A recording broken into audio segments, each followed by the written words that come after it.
Good morning. You guys doing all right today? It's going to be a great day, and I hope you can embrace it. I have a friend who has just been a good friend for a number of years, and he has experienced life differently than many people I know.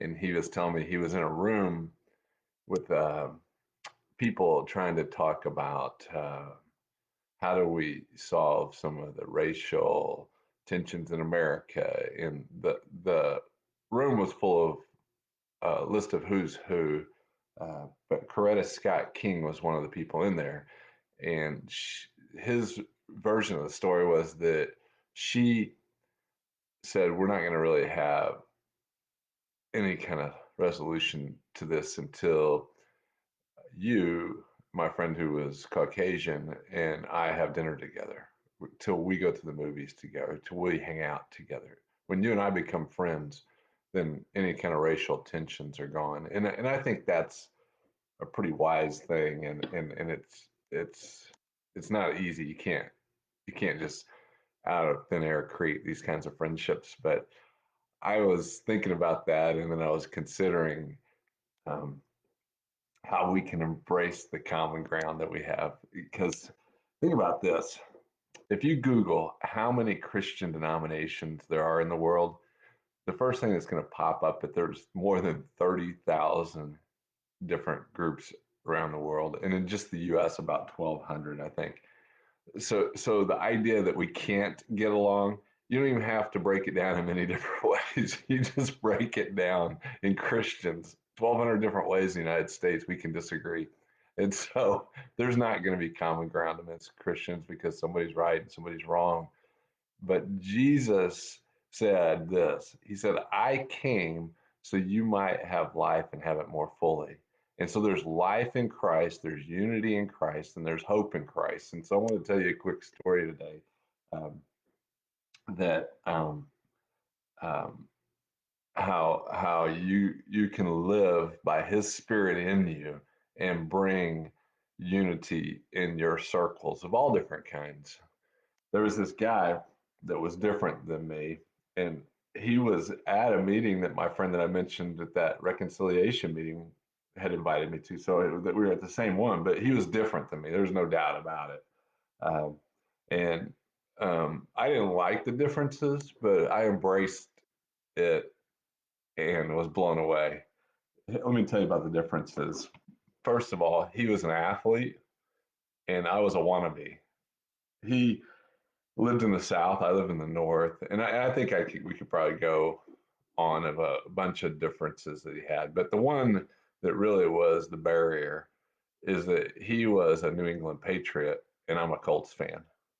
You know what I'm saying? Like, how are you going to bridge that? How's that going to ever be bridged? And there were people.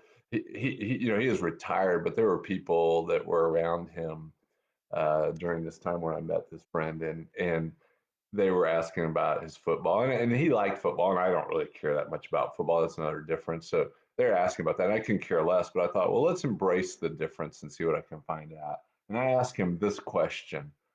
I said to him, "Art, tell me, how did you come to know Jesus?" That just cut to the chase. It got rid of everything. And he told me this story that revolutionized my thought process. He told me a story that I couldn't even believe. I think about it today, and I can't imagine anything about that story. So just that simple question, somebody that's completely different from me. Can you believe a New England Patriot? And I would talk like he's different than I am, and we embraced that, and he blew me away. And now my life is better because I asked him a simple question. So what I'd say to you that Jesus said, "I came that you might have life and might have it more abundantly." I think if we can focus on Jesus and the uniqueness that we have that binds us together with other people with Jesus, our lives are going to be blown away. I taught that little verse to my kids when they were knee high because I think that's the key. I came that you might have life and have it more abundantly.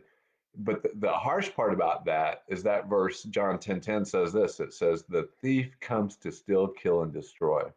The thief comes to steal, kill, and destroy. So when there's bad things going on in the world, who do you think is the source of this? Who do you think is causing the bad things that look like the thief comes to steal, kill, and destroy?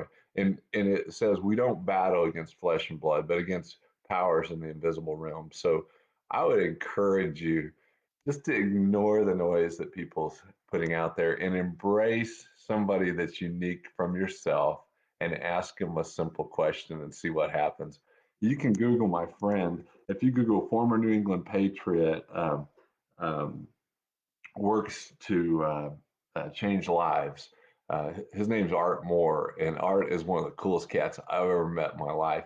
And he literally, his story changed my thoughts about who God was. And so, if you can make some friends like that and they can change your thoughts about God, you're going to be able to change the world yourself. So, have a great day. Embrace the commonality in the midst of the difference and smile today. It's going to be a great day.